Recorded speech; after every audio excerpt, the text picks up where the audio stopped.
నేను పొన్నూరు రావడం ఇది బహుశా మూడవసారి. అయితే ఇక్కడికి రావడం రెండవసారి.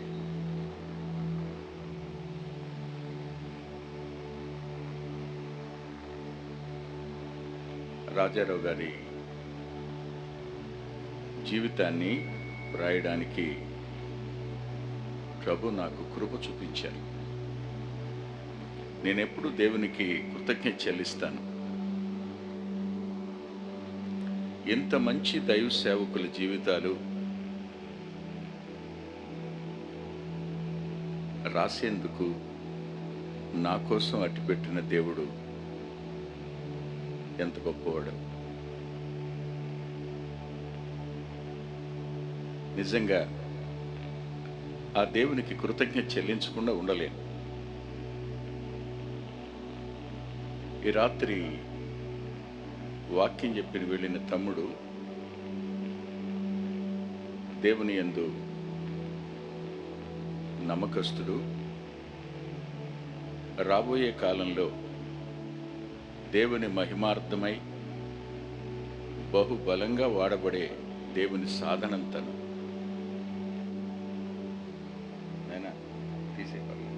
తీసే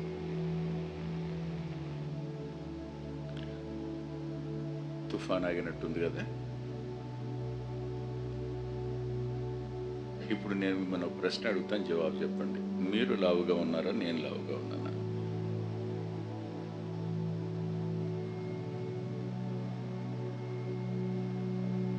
గాలి ప్రారంభమైంది కదా. మాకు ఈ వాక్యం వద్దు అన్నట్ట ఎలా అనకండి. మాకొద్దు అన్నట్టు. ఖచ్చితంగా గాలి వస్తుంది, విందా.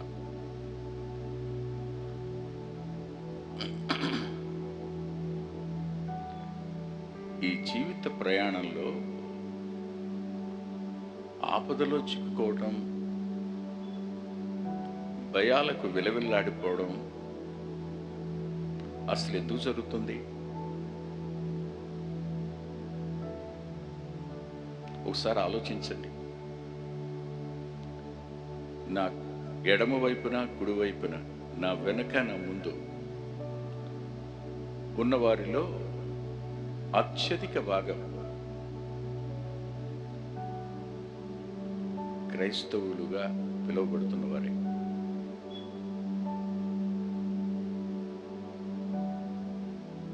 ఒకప్పుడు ప్రభువుని అంగీకరించి వెనక్కి వెళ్ళిపోయిన వారు కూడా ఉన్నారు. కానీ వారందరితో ఈ రాత్రి ప్రభు సూటిగా మాట్లాడారు. 3 విషయాలు స్పష్టపరిచారు. ఆ 3 విషయాలకు మీరు మనసిస్తే ఖచ్చితంగా ప్రభు నాకు అక్కరలేదు అని మీరు అనలేరు. మీ ఇష్టాన్ని మీ హృదయ సింహాసనం మీద రాజుగా చేసుకుని ప్రభువుని త్రోసివేయలేరు. తమ్ముడు చెప్పినట్టు కన్ను మూసిన క్షణంలో, బాబు నా మాట జాగ్రత్తగా వినండి, కన్ను మూసిన క్షణంలో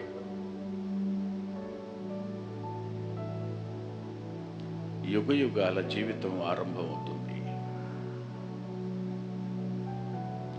ఆ జీవితం ఆరంభమైనప్పుడు మహిమగల దేవుని సింహాసనం మీద నా రక్షకుడైన యేసుక్రీస్తు ప్రభు కూర్చుని ఉండడం నువ్వు చూస్తావు. అంగీకరించినందుకు దైవ సేవకుల కుటుంబంలో పుట్టి కూడా ప్రభువుకు దూరంగా బ్రతికినందుకు, అమ్మా నాన్నలు విశ్వాసులైనా నీ ఇష్టానుసారంగా నువ్వు జీవించినందుకు, వారి మాటల్ని తోసివేసినందుకు అప్పుడు గావురమంటావు. ప్రయోజనమే ఉండదు. ఆ ధనవంతుని అనుభవం నీ అనుభవం కాకుండా ఉండాలి అని నీవు అనుకుంటే ఈ రాత్రి నీవు తప్పనిసరిగా దేవుని స్వరానికి చోటివ్వాలి.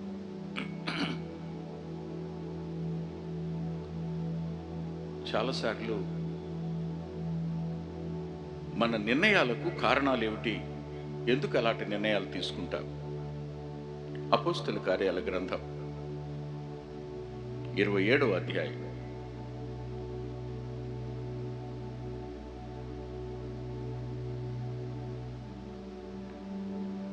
9, 10,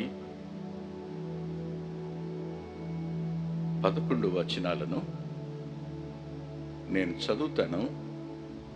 దయచేసి శ్రద్ధగా వినండి. బైబిల్ తెచ్చిన వారందరూ తెరిచి మరీ చూడండి.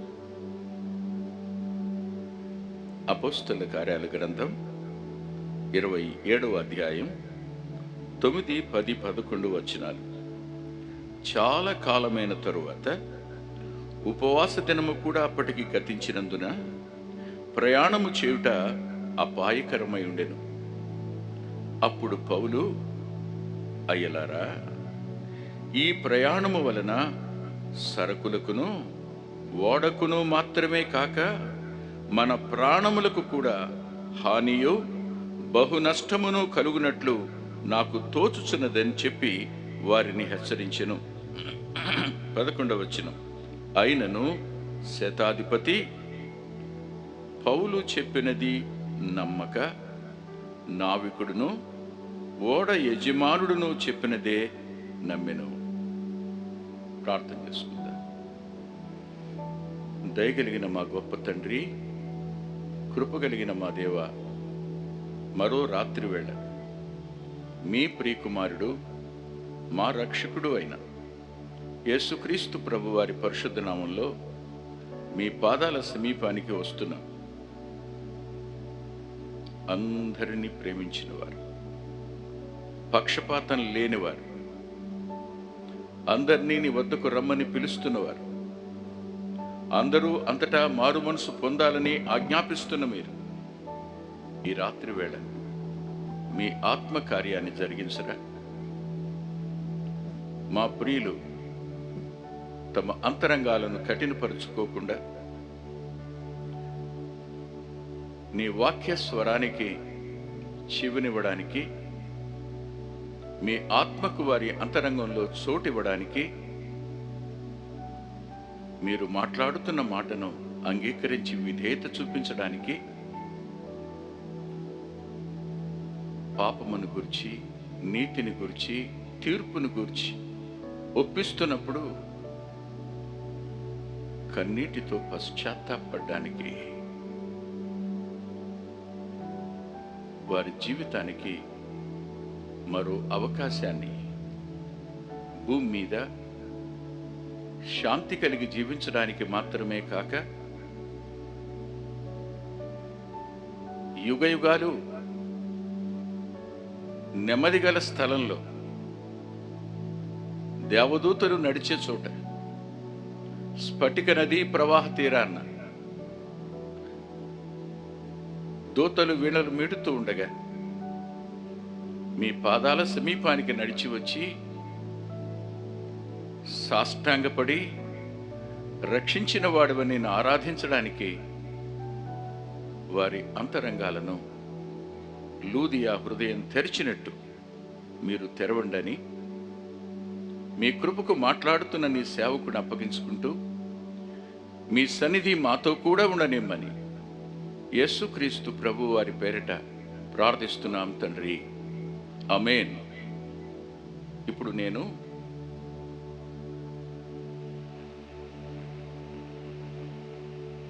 ఏనా ఆపేమన్నాగా అక్కడ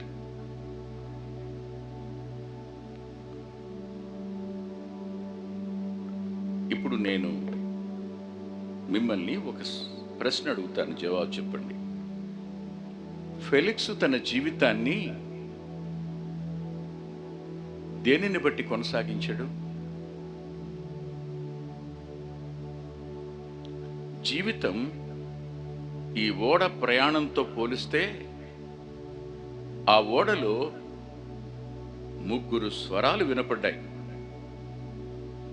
3 స్వరాలు వినపడ్డాయి. మొదటిది పౌలు స్వరం, రెండవది నావికుని స్వరం, మూడవది యజమాని స్వరం. 3 స్వరాలు వినపడ్డాయి. మొదటి స్వరానికి ఒక పేరు పెట్టుకోవచ్చు, అనుభవ స్వరం అని. కాదు, క్షమించండి, పౌలుదైనప్పుడు భవిష్యత్ స్వరం అని. పౌలు అనే దేవుని సేవకునిది భవిష్యత్ స్వరం, నావికునిది అనుభవ స్వరం, యజమానిది అధికార స్వరం. ఫెలిక్సు లోకం యొక్క అనుభవ స్వరాన్ని అతడు విని నడిచాడు. లోకం ఏం చెప్తుంది చెప్పండి? ఎవడు చూడొచ్చాడు మరణం తరువాత సంగతి, ఇప్పుడున్నదే జీవితం, లెట్ us ఎంజాయ్. మోసం చేసేనా?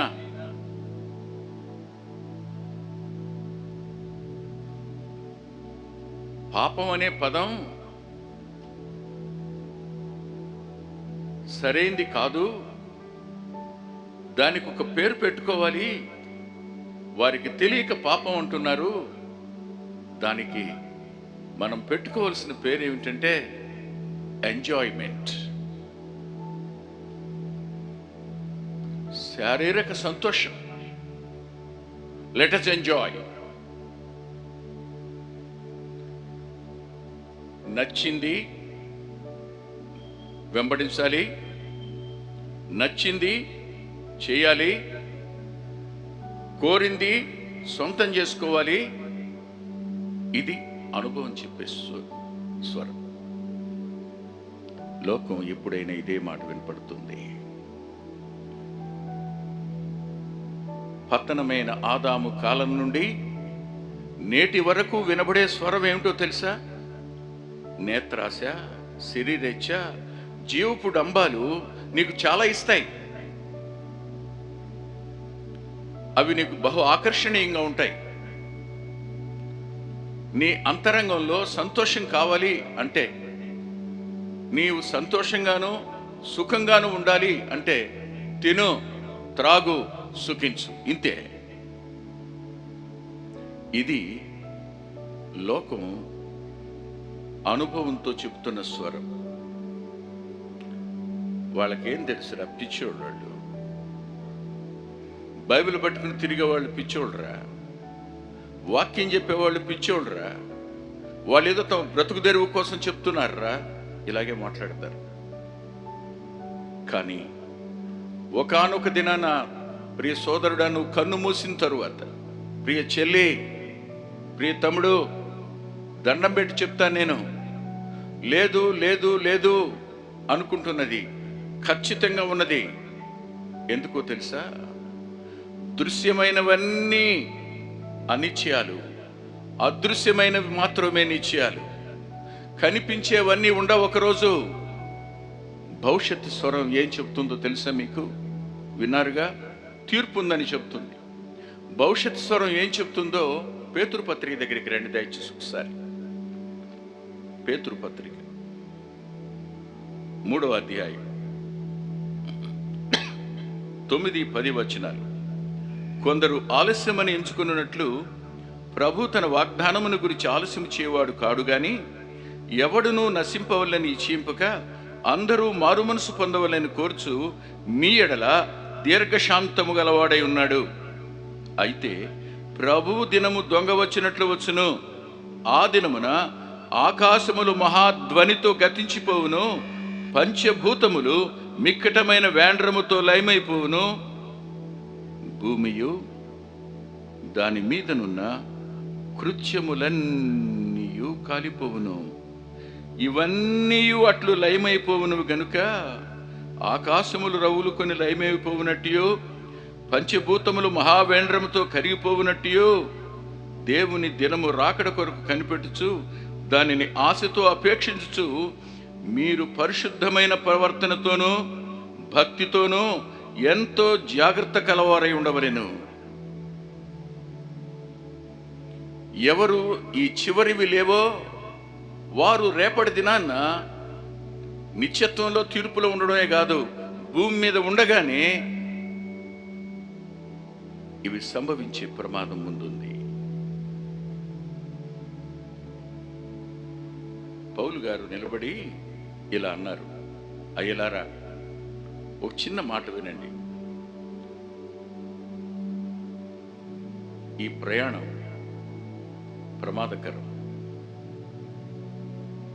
సరుకులకే కాదు, ఓడకే కాదు, మన ప్రాణాలకు కూడా ప్రమాదం వచ్చే అవకాశం ఉంది.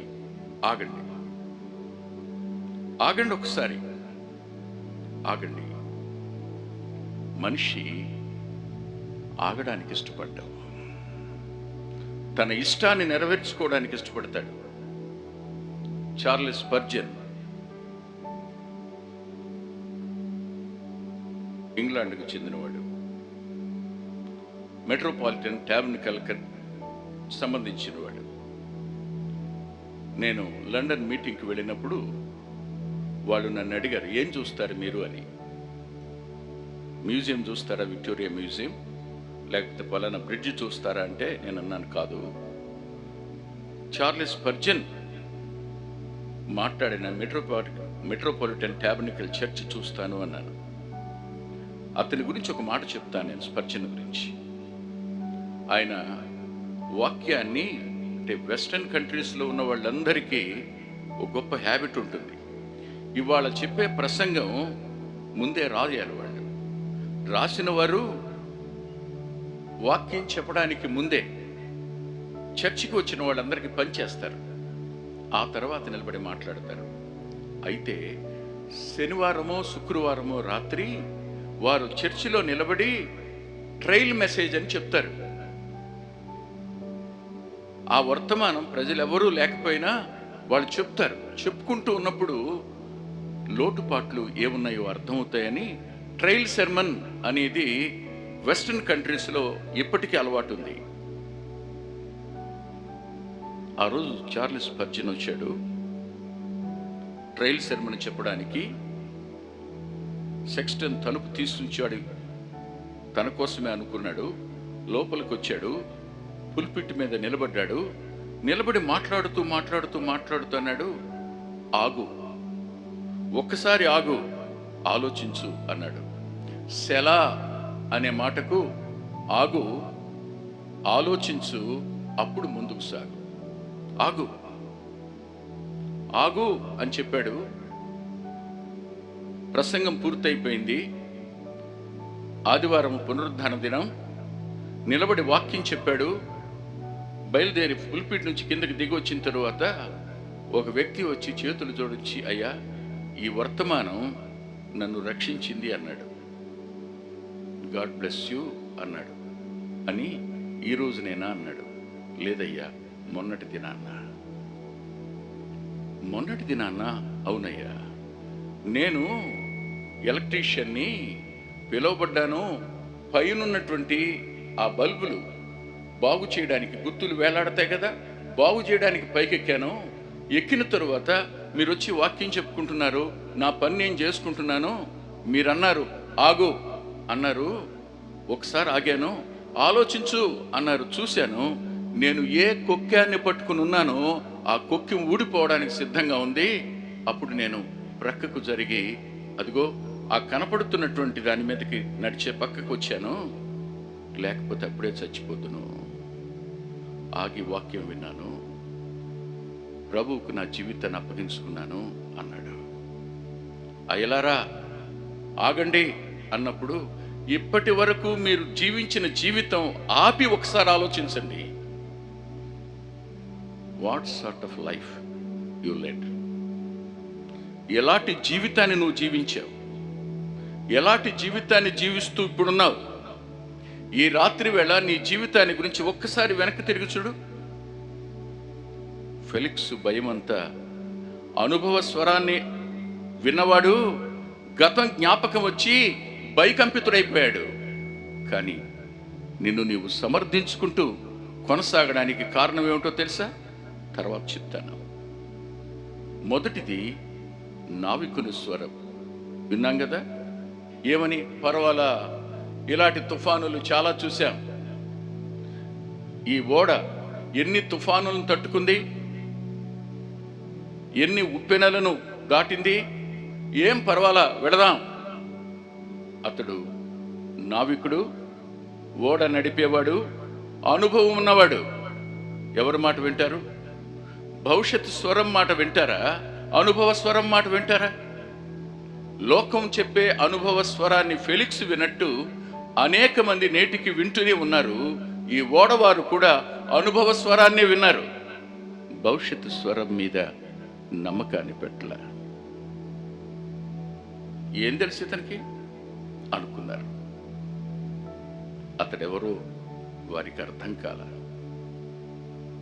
మీకు చెప్పిన ఒక మాట, ఇవాళ నేను చెప్పిన వర్తమానం కానీ, ముందు తమ్ముడు చెప్పిన వర్తమానం కానీ, రేపు నిత్యత్వానికి నువ్వు వెళ్ళినప్పుడు నేను వినలేదు అంటున్నప్పుడు ఇవే మాటలు అక్కడ నీకు ప్రతిధ్వనించి వినపడతాయి.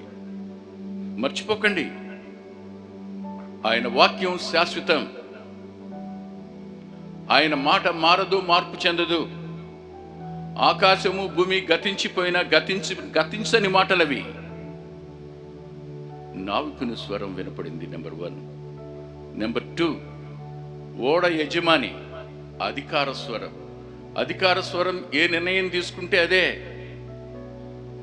అవునా? నేటికి అధికార స్వరం.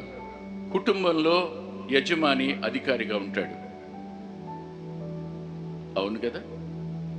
ఊరిలో ప్రెసిడెంట్ గారు అధికారిగా ఉంటాడు, రాష్ట్రంలో సీఎం గారు అధికారిగా ఉంటాడు, దేశానికి పిఎం అధికారిగా ఉంటాడు.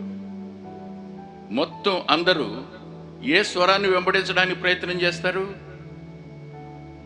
నాది, నేను చెప్తున్నా, ఓడని పోనీ.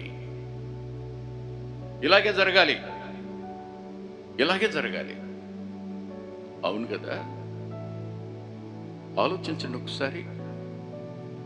మరి మీరు ఒక్క క్షణం నిలిచి ఆలోచిస్తే, ఆ జైలు అధికారి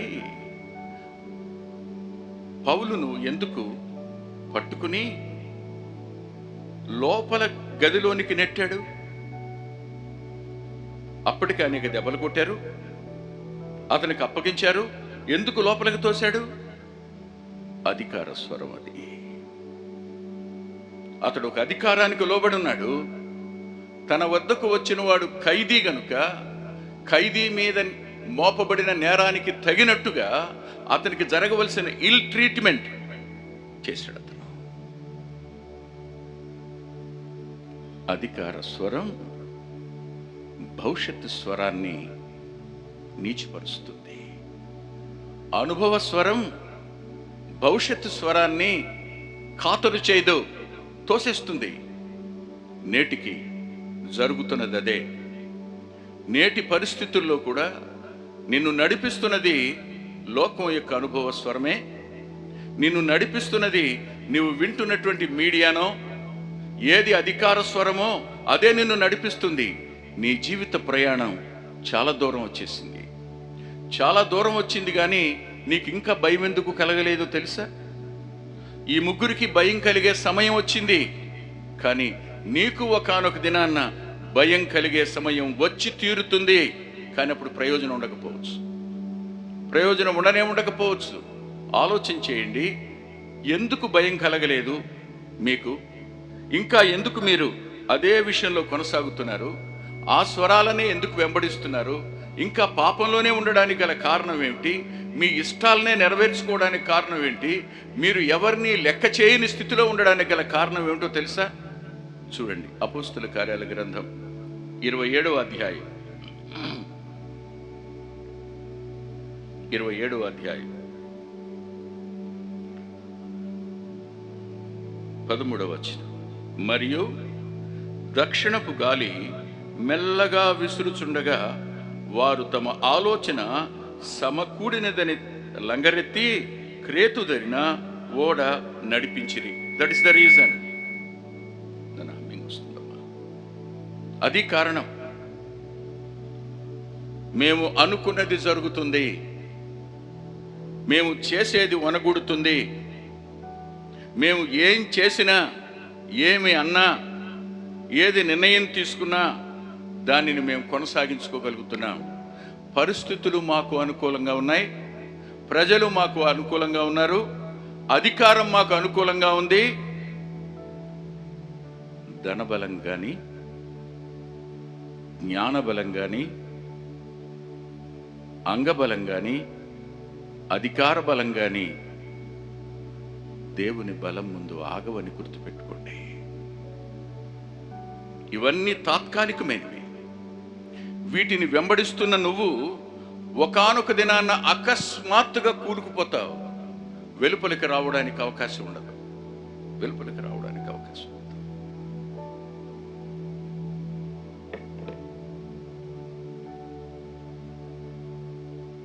నాకు తెలిసిన ఓ IPS officer night 1 o'clock phone చేశాడు. ల్యాండ్ ఫోన్ అది. ఢిల్లీలో పరిచయం అయ్యాడు. ఆంధ్ర అసోసియేషన్ మీటింగ్ పిలిచినప్పుడు, క్రిస్మస్ ఈవ్ కోసం పిలిచినప్పుడు పరిచయం అయ్యాడు అతను. హలో బ్రదర్ అన్నాడు. చెప్పండి బ్రదర్ అన్నాడు. బ్రదర్, నేను అస్సాంలో ఉన్నానని మీకు తెలుసు కదా? తెలుసు బ్రదర్, నా కోసం ప్రార్థన చేయండి. అకస్మాత్తుగా వచ్చినటువంటి వార్త ఏమిటంటే, బోడోస్ ఇప్పుడు మేమున్న చోటుని వాళ్ళు చార్జ్ చేయబోతున్నారు, ప్రార్థన చేయండి అన్నాడు. మళ్ళీ ఆ తర్వాత ఇక ఫోన్ లేదు. ఎంత అధికారంలో ఉన్నా, ఏ స్థాయిలో ఉన్నా, ఎప్పుడు ఏం జరుగుతుందో అర్థం కాని పరిస్థితి మానవుడిది. అన్నీ సమకూడుతున్నాయి, నేను అనుకున్నట్టుగా జరుగుతున్నాయి, ఏం పర్వాలేదు. నా అనుభవ స్వరం మీద నేను ఆధారపడడం, అధికార స్వరం మీద ఆధారపడడం అనేది నేను తీసుకున్న మంచి నిర్ణయం అనుకుని కొనసాగుతూ ఉన్నవాడు దక్షిణపు గాలి మెల్లగా వీచినట్టు సమకూడడాన్ని చూపిస్తుంది. ఉత్తరపు గాలి శ్రమను చూపిస్తుంది. లేఖన ప్రకారం దక్షిణపు గాలి సమకూడింది అనుకున్నారు, బాగానే ఉంది అనుకున్నారు కదూ. అందుకని ఏ భయం ఉండదు. సేఫెస్ట్ పొజిషన్లో ఉన్నాం అనుకుంటారు, మంచిగా ఉన్నాం అనుకుంటారు, మాకే కష్టం రాదనుకుంటారు. మేము చేస్తున్న తప్పులన్నింటినీ తప్పులు అనుకోరు, సంతోషించడం, ఆనందించడం అనుకుంటూ ఉంటారు జీవితంలో.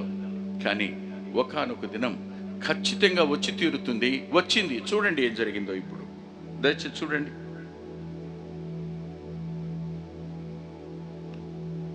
ఇరవై 27వ అధ్యాయం 15వ వచనం. ఓడ చిక్కుకొని గాలికి ఎదురు నడపలేకపోయినందున ఎదురు నడిపించుట మాని గాలికి కొట్టుకొని పోతిమి. విన్నారా మీరు?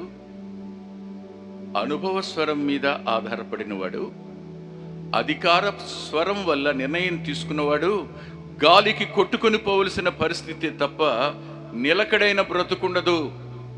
నిలకడైన బ్రతుకుండే అవకాశమే లేదు. గాలికి ఎటు అంటే అటు కొట్టుకుపోవడమే. ఇప్పుడు నీ చేతుల్లో నీ పరిస్థితులు లేవు, నీ చేతుల్లో నీ ఆరోగ్యం ఉండదు, నీ చేతుల్లో నీ ఆర్థిక పరిస్థితి ఉండదు, నీ చేతుల్లో నీ కుటుంబ పరిస్థితి ఉండదు.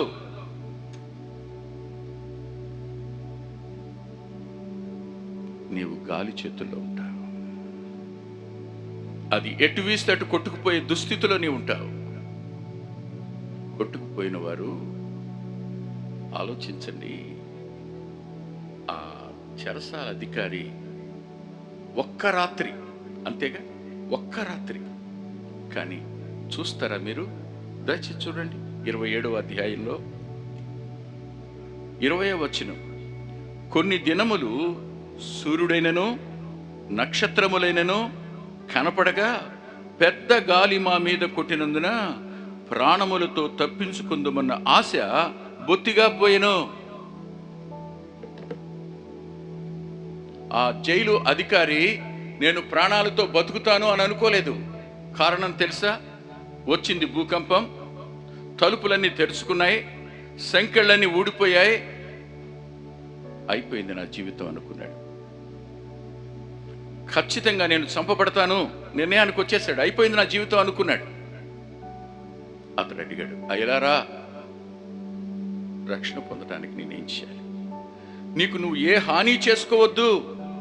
ఆ అర్ధరాత్రి వేళ వినపడిన ఒక స్వరం, బాబు నిన్ను నువ్వు చంపుకోవద్దయ్యా, నీ చేజేతులా నీ జీవితాన్ని అంతం చేసుకోవద్దయ్యా, ఆగు అనే స్వరం. ఆ స్వరమే అనుభవ స్వరంగా ఈ ఓడవారికి వినపడింది.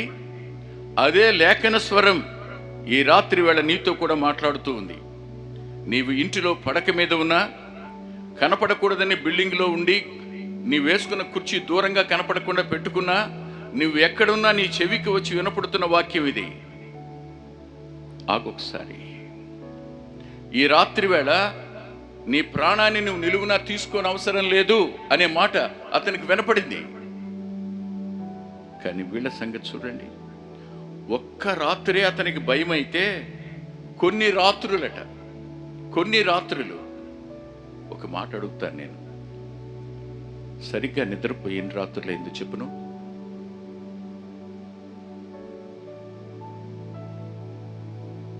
నువ్వు ఒక నాయకుడు అయి ఉండొచ్చు కదూ, నువ్వు యజమాని అయి ఉండొచ్చు కదూ, నీ వెంట చాలా మంది ఫాలోవర్స్ ఉండొచ్చు కదూ,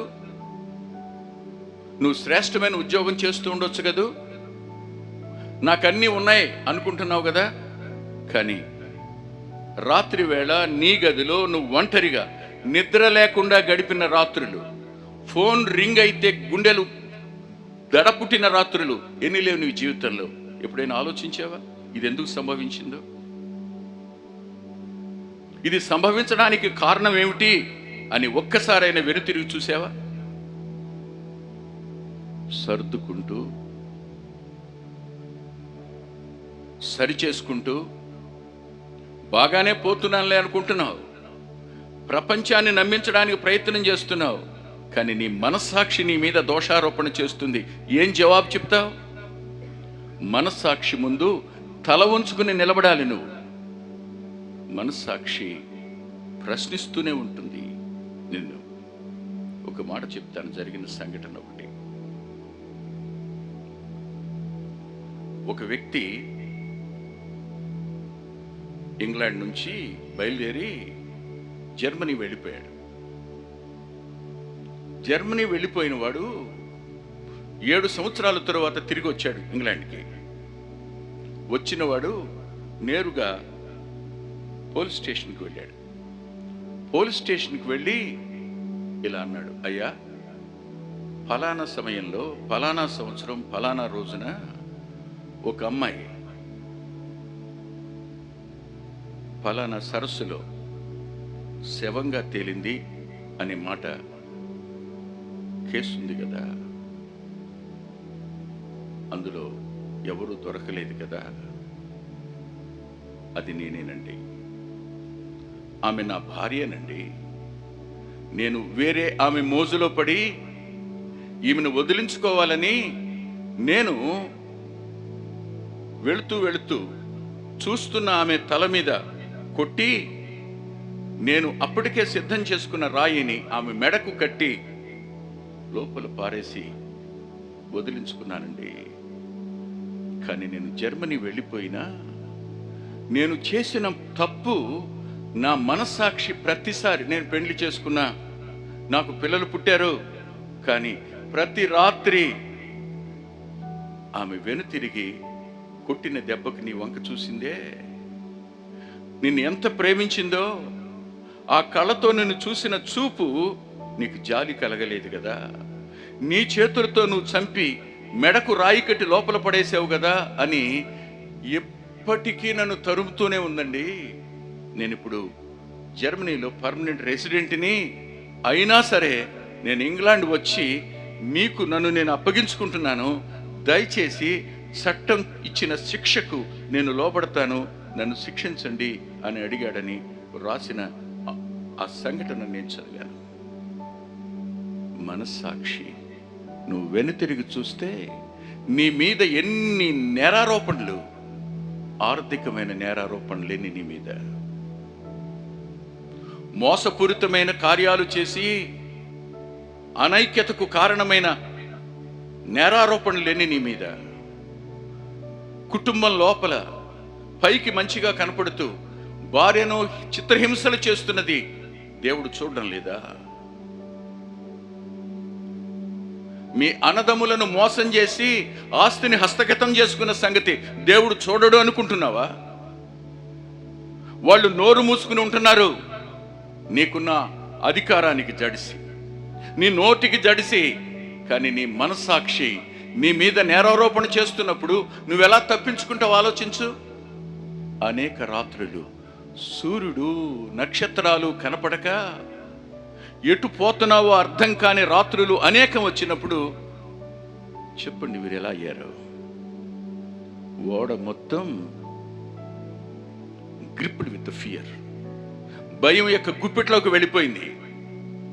అన్నం తినలా, ఒక్కరూ అన్నం తినలా.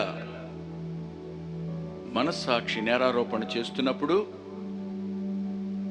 భయం ఏలుబడి చేస్తున్నప్పుడు నువ్వు సరిగా అన్నం తినలేవు, పండుకుని సుఖంగా నిద్రపోలేవు.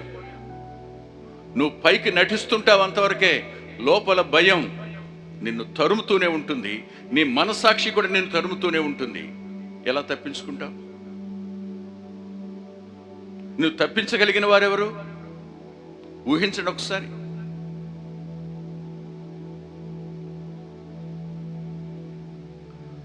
సిలువ దగ్గర నిలబడిన శతాధిపతి ప్రభు సిలువ మీద ప్రేలాడుతూ ఉండగా ఆయన పలికిన మాటలన్నీ విన్నాడు. చచ్చిపోయాడో బ్రతికాడో చూద్దామని బల్లెంతో పొడిచినప్పుడు ఆయన చచ్చిపోయాడనే సత్యం నీరు రక్తం వెలుపలకి రాగా చూశాడు.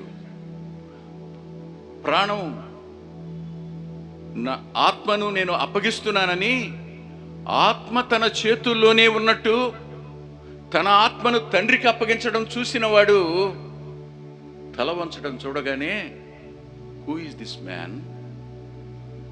ఇన్ని శ్రమలు పెట్టినా అతని ప్రాణం అతని ఆధీనంలో ఉందా? అతని ఆత్మ అతని ఆధీనంలో ఉందా? ఆత్మను దేవునికి అప్పగిస్తున్నానని తల వంచాడా?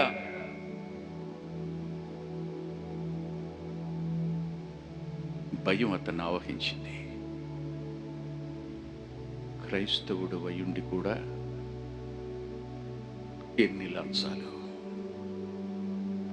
క్రైస్తవుడు అయ్యుండి కూడా ఎన్ని అబద్ధాలు, క్రైస్తవుడు అని పిలువబడుతూ కూడా ఎన్ని మోసాలు. ఎంతమందిని బాధ పెట్టిన అనుభవం నీ జీవితంలో ఉంది. అదంతా మళ్ళా నువ్వు ఆయన తల మీద ముళ్ళ కిరీటం పెట్టడం కాదా? మళ్ళా ఆయన ముఖం మీద ఉమ్మివేయడం కాదా? మళ్ళా ఆయన డొక్కల్లో బల్లెంతో పొడవడం కాదా? కాదని చెప్పు. మరలా సిలువ వేస్తున్న స్థితిలో నువ్వు ఉన్నావు. సిలువ దగ్గర అధికారికంగా నియమించబడిన వాడు, 100 మంది మీద అధికారిగా ఉన్నవాడు ప్రభు యొక్క మరణాన్ని చూసినప్పుడు విలవిల్లాడిపోయాడే. కానీ నీకు మాత్రం అది ఇంకా జరగల. కారణం ఏంటో చెప్పనా? ఒకటే, సిరి నీ కళ్ళు మూసేసింది. 2, ఈ లోకాధిపతి నీ మనోనేత్రానికి గుడ్డితనం కలుగు చేశాడు. సత్యాన్ని గ్రహించకుండా అనుభవ స్వరం నువ్వు జ్ఞానివి అని నీకు బోధించి జీవపు డంబంలో నిన్ను నెట్టేసింది. నాకంటే తెలివిగలవాడు లేడు, నాకు బైబిల్ బాగా తెలుసు, నేను ప్రసంగం కూడా చేయగలను అని అనుకుంటున్నావు. కానీ ఒక మాట, రక్షించబడిన అనుభవం మాత్రం నీ జీవితంలో లేదు. నీ మనస్సాక్షి నీ మీద దోషారోపణ చేయటం లేదా? నీ భవిష్యత్తు ఏమిటి ఒకసారి ఆలోచించేయి. ఎక్కడికి ప్రయాణిస్తున్నావు? ఈ రాత్రి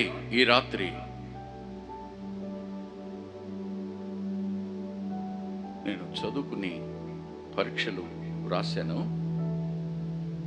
రాసిన తరువాత నా ఆశ వేరు. నేను బాంబే వెళ్ళిపోవాలని ఆలోచన నాది. బాంబేలో అప్పట్లో రావుస్ ఐఏఎస్ కోచింగ్ సెంటర్ ఉండేది, ఫేమస్. అక్కడికి వెళ్ళాలని, అప్పట్లో ఫీజు 10,000. మా అమ్మని నాన్ను ఇమ్మని అడిగాను. వాళ్ళకి నేను ఒక్కడనే, వాళ్ళు నన్ను పంపడానికి ఇష్టపడలేదు. వాళ్ళు ఏమనుకున్నారంటే, మనం గనుక ఆ డబ్బులు ఇస్తే వెళ్ళిపోతాడు, మళ్ళీ చేతికి అందుతాడో లేదో, ఏ నార్త్ ఇండియన్నే పెళ్లి చేసుకుంటాడు, వాడి దారిని పోతాడు, కాబట్టి అలా చేయకూడదు, మనం పెళ్లి చేసేయాలనుకున్నారు. ఎంఏ రిజల్ట్ రాకముందే నాకు పెళ్లి చేశారు. నాకున్న ఒక భయం, బలహీనత ఏమిటంటే, మా అమ్మ నాన్నలకి ఎదురు చెప్పలేను.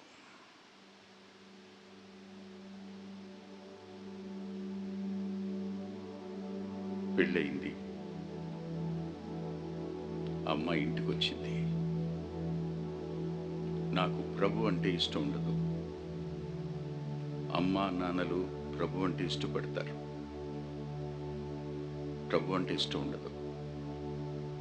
క్రైస్తవ పాస్టర్లు, మిగిలిన మతాల్లో ఉన్నటువంటి వారు, ఈ పూజారత్వం నెరవేర్చేవారు, వీళ్ళందరూ సమాజాన్ని దోచుకు తినే వర్గం అని నా అభిప్రాయం. అలాంటి సిద్ధాంతంలో నేను పెరిగాను. ఇంటికి వచ్చిన మొదటి రాత్రి ఆమె రైల్వే క్వార్టర్స్లో ఉండేవారు. మా ఇంటి ప్రక్కన ఒక తమిళియన్ ఉండేవాడు. ఆయన భార్య ఉండేది. ఆయన పేరు యేసునేసన్, ఆ అక్క పేరు సుజాన్. వాళ్ళు మీటింగ్కి వెళుతున్నారు, సువార్తకుడికి. వెళుతూ ఇటు చూసి, అమ్మాయి నువ్వు వస్తావా అని అడిగారు. నేను రానని వాళ్ళకి తెలుసు. ఎప్పుడు అడిగారు? అత్తయ్య వెళ్ళేదా అని అడిగింది మా అమ్మని. అనగానే వెళ్ళమ్మా అంది. అడగవలసింది ఎవరిని?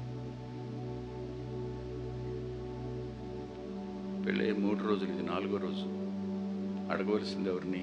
నన్ను అనుకున్నా. సరే వెళ్ళి ఈ 3 రోజులు నా మంచితనం చూశా, ఈ రాత్రికి నేనేమిటో చూస్తావు అనుకున్నా. ఆమె వెళ్ళిన ఒక్క అర్ధగంట తరువాత అమ్మ మొదలుపెట్టింది, బాబు కొత్త పెళ్లి కూతురు కూడికి వెళ్ళింది, పక్కింటి వాళ్ళతో వెళ్ళింది, చూసేవాళ్ళు ఏమనుకుంటారు, వెళ్ళి నువ్వు వెంట పెట్టుకుని తీసుకొని రాపో, రాత్రి 11 అవుతుందయ్యా, వెళ్ళు, 11ంటికి కానీ మీటింగ్ అవ్వదు, వెళ్ళని. వస్తుందిలేమ్మా అన్న.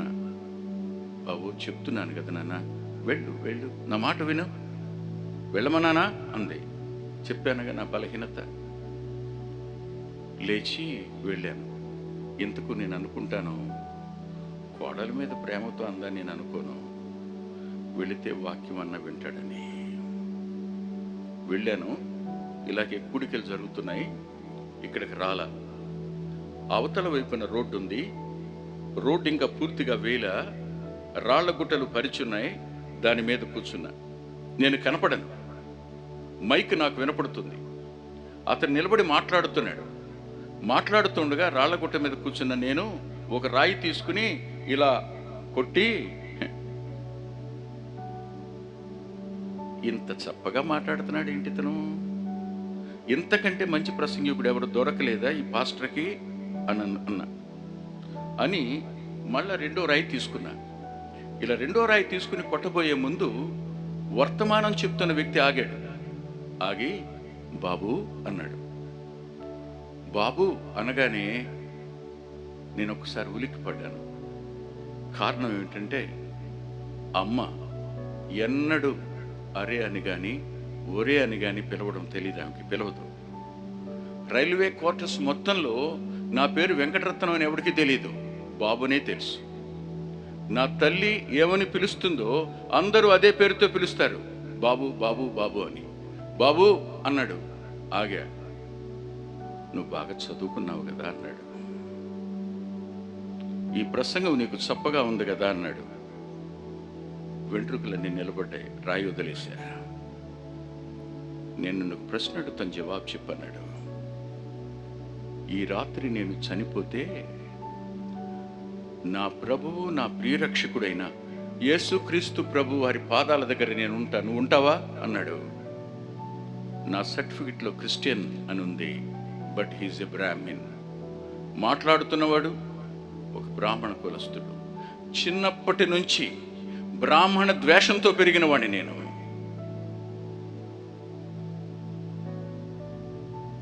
జవాబు లేదు. ఎవరో నా గండుల్లో కత్తి పెట్టి పొడిచినట్టు అయింది. నెమ్మది లేదు. నా దగ్గర జవాబు లేదు. ఓడిపోవడానికి ఇష్టపడే మనిషిని కాదు నేను. ఆటాడినా నేనే గెలవాలి. ఓడిపోవడం నాకు సుతారం, అసలు ఇష్టపడను. ఇష్టపడే అలవాటు లేదు, కొంచెం కూడా ఇష్టం లేదు.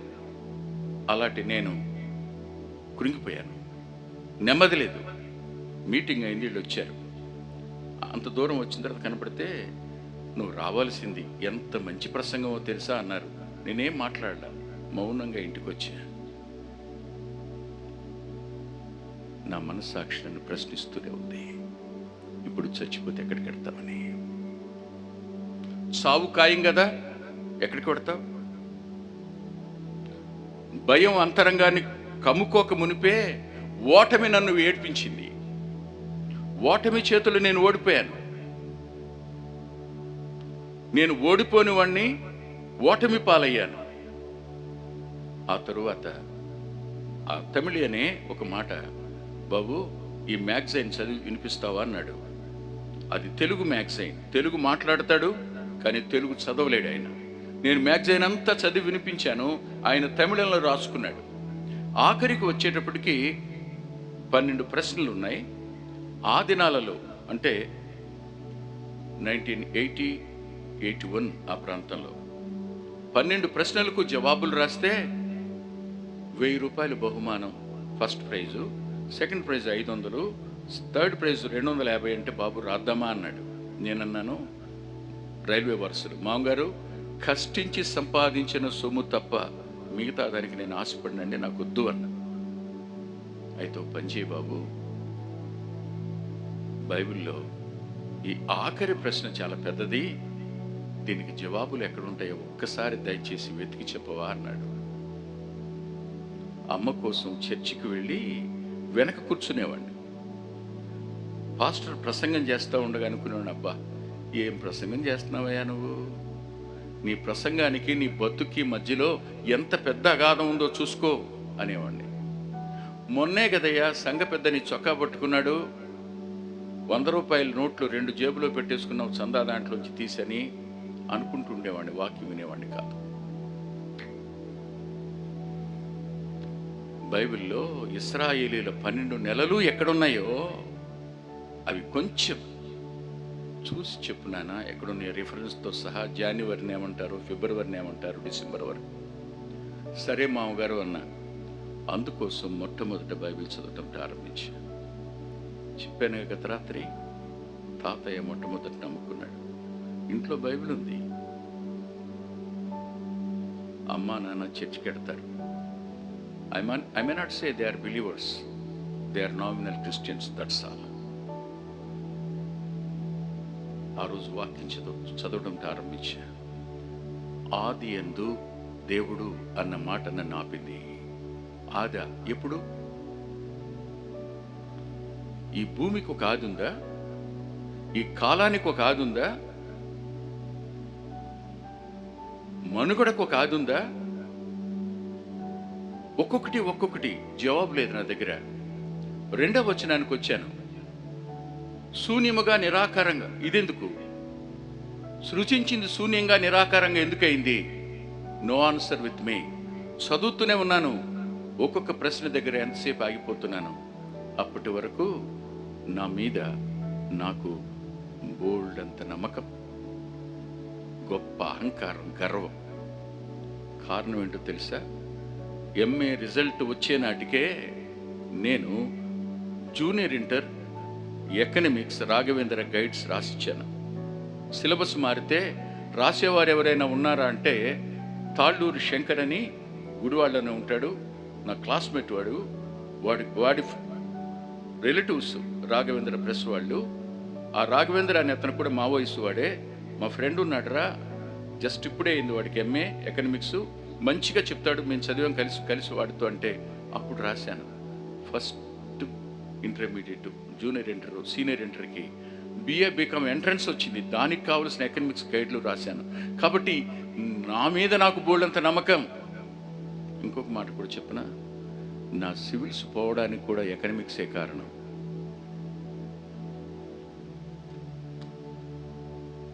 సరిగ్గా బైబిల్ చదువుతుంటే బైబిల్ అర్థం కావడంలా,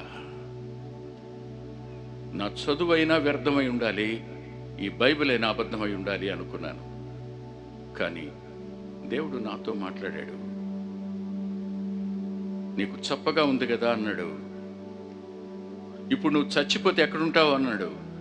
నేనుంటాను అనే నిరీక్షణ ఉంది. నా అంతరంగంలో మనస్సాక్షి నా మీద దోషారోపణ చేస్తున్నప్పుడు, చిన్ననాటి నుండి మంచి పిల్లడు అనే పేరు, కానీ పైకి తప్పు చేయకపోయినా లోపల నాకున్న ఆశల సంగతి ఏంటి? ఇష్టానుసారమైన జీవితం మీద ఉన్న కోరిక సంగతి ఏమిటి? పాపాల వెంట పరిగెత్తాలనే తలంపులేమిటి? అమ్మా నాన్నలకు తెలియకుండా చేసిన తప్పులు ఆలోచించండి. సరిగ్గా అలాంటి సమయం వచ్చింది. చూడండి ఇప్పుడు ఒక మాట, అపోస్తుల కార్యాల గ్రంథం 27వ అధ్యాయం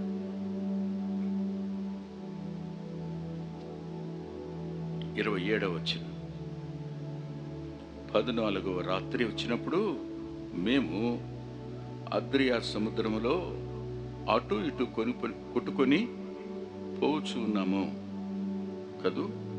అర్ధరాత్రి వేళ ఓడవారు ఏదో ఒక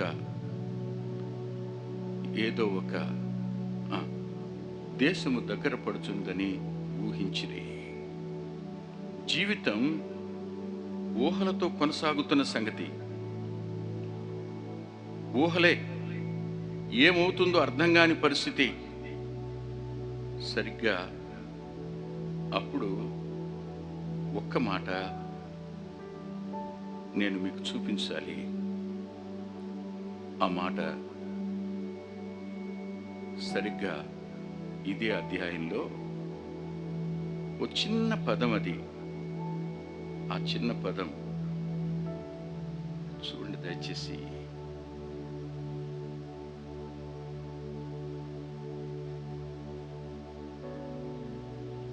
ఇప్పుడైనా 22వ వచనం. ఇప్పుడైనా ధైర్యం తెచ్చుకొనుడని మిమ్మల్ని వేడుకొనుచున్నాను. ఇప్పుడైనా. దినాలు గడుస్తున్నాయి, చీకటి రాత్రులు దొలిపోతున్నాయి. అప్పుడు వినపడిన స్వరం ఇప్పుడైనా. ఓడలో ఉన్నవన్నీ పారవేసుకోవాల్సిన పరిస్థితి ఏర్పడింది. అప్పుడు అన్నాడు, రాత్రి ఒక సంగతి జరిగిందయ్యా. ఓడ పైభాగానికి నేను వెళ్ళాను, ఓడలోనే నేనున్నాను. పరలోకం నుండి దేవుడు నా వద్దకు ఓ దూతను పంపాడు. పంపి ఇలా అన్నాడు, పౌలా భయపడద్దు, మీలో ఎవ్వరికి ఏ ప్రాణి హాని జరగదు, వీళ్ళందరినీ నేను నీకు ఇచ్చి ఉన్నాను అన్నాడు. అంటే వీళ్ళందరూ రక్షించబడతారయ్యా పౌలు, భయపడొద్దు అన్నాడు. భయాల గుండా ప్రయాణిస్తున్న వారికి పరలోకం చెప్తున్న స్వరం ఇప్పుడైనా ధైర్యం తెచ్చుకోండి. ఎవరిని బట్టి ధైర్యం తెచ్చుకోవాలి? పాపాన్ని క్షమించగలిగిన వారిని బట్టి ధైర్యం తెచ్చుకోవాలి. తీర్పు నుండి కాపాడగలిగిన వాడిని బట్టి ధైర్యం తెచ్చుకోవాలి. అంత మాత్రమే కాదు, మరో మాట కూడా చూడండి దయచేసి. హెబ్రీ పత్రిక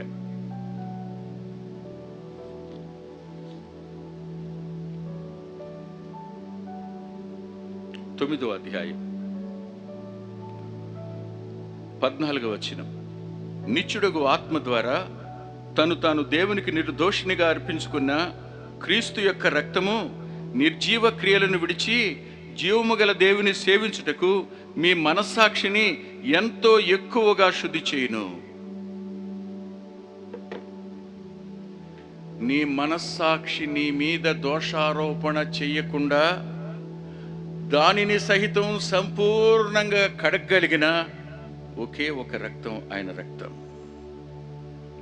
భయాల నుండి విడిపించేది మాత్రమే కాదు, తీర్పు నుండి తప్పించేది మాత్రమే కాదు, నరకం నుండి కాపాడేది మాత్రమే కాదు, నీ మనస్సాక్షి స్వరం నిన్ను తరమకుండా కాపాడగలిగింది. ఆయన భూమి మీదికి రక్తమాంసాల్లో పాలివాడై వచ్చిన సామాన్యుడనే అనుకోకండి. ఆయన ఎవరు అనుకుంటున్నారు?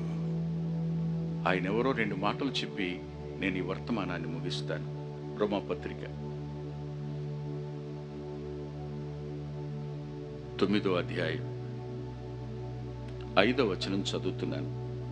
పితరులు వీరివారు, శరీరమును బట్టి క్రీస్తు వీరిలో పుట్టెను.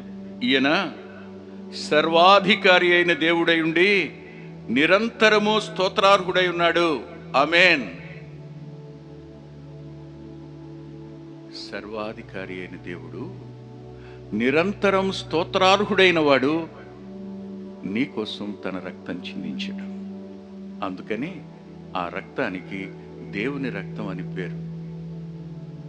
అంత మాత్రమే కాదు, మరో మాట కూడా చూడండి. తీతు పత్రిక 2వ అధ్యాయం 13వ వచనం. అనగా మహాదేవుడును మన రక్షకుడును అయిన యేసుక్రీస్తు అనుభవ స్వరాన్ని అనుసరించి, అధికార స్వరాన్ని అనుసరించి, భవిష్యత్ స్వరాన్ని నిర్లక్ష్యం చేసి విలవిల్లాడిపోతున్న ఆ 3 రోమా అధికారులు,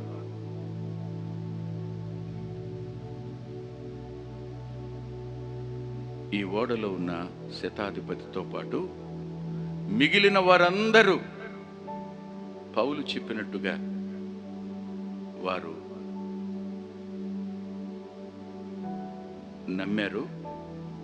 నమ్మారు గనుకనే ఎటు పోతున్నో తెలియకపోయినా వారు పౌలు విరిచి తిన్నటువంటి తాను తింటూ రొట్టె వారిని కూడా ప్రేరేపించి తినండి అని వారికి నమ్మకాన్ని కలుగు చేశాడు. జీవితం మీద నమ్మకాన్ని కలుగు చేశాడు. ఆ తరువాత చూడండి దయచేసి అపోస్తల కార్యాల గ్రంథం 27వ అధ్యాయం. అపోస్తల కార్యాల గ్రంథం 27వ అధ్యాయం 44వ వచనం.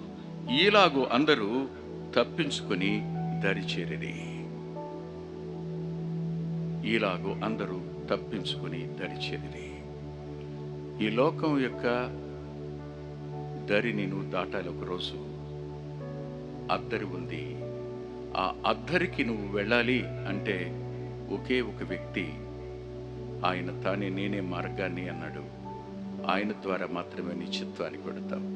ఈ రాత్రి వేళ నీ జీవితాన్ని నీ ఇష్టానుసారంగా నువ్వు తీసుకున్న నిర్ణయం వల్ల ఏ దిశగా ఎంత దూరం తీసుకుని పోయావో, ఎంత నష్టం సంభవించిందో, ఎంత భయానికి లోనయ్యావో, ఎంత మనస్సాక్షి నీ మీద నేరారోపణ చేసిందో, వాటన్నిటినీ విడిపించగలిగిన వాడు పునరుద్ధానుడై నీ ప్రక్కనే నిలబడ్డాడు.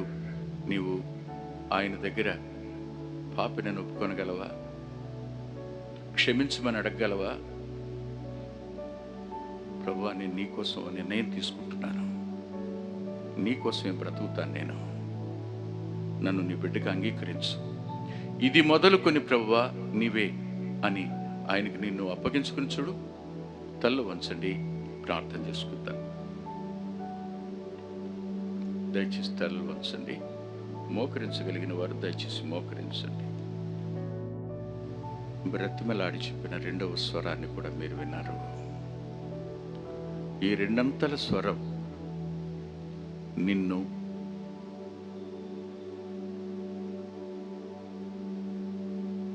పరిశుద్ధునిగా తీర్చడానికి, ఈ 2 అంతల స్వరం నీకు దేవుని కుమారుడయ్యే అధికారాన్ని ఇవ్వడానికి, ఈ 2 అంతల స్వరం నీకు నిత్య జీవం ఇవ్వడానికి, ఈ 2 అంతల స్వరం నిన్ను తీర్పు నుంచి కాపాడడానికే. స్వరాలు 2 అయినా వాక్య స్వరం ఒకటే. అనుభవ స్వరానికో అధికార స్వరానికో నువ్వు చోటిచ్చి భవిష్యత్ స్వరమైన వాక్య స్వరానికి నువ్వు లోబడకపోతే ఖచ్చితంగా తీర్పు పాలవుతావు. ఈ రాత్రి అయినా ప్రభువుని అంగీకరించమని హృదయపూర్వకంగా బ్రతిమాలుతున్నాను. మీరు నోటితో ప్రభు దగ్గర చెప్పండి, నేను నిన్ను ఒప్పుకుంటున్నానయ్యా అని.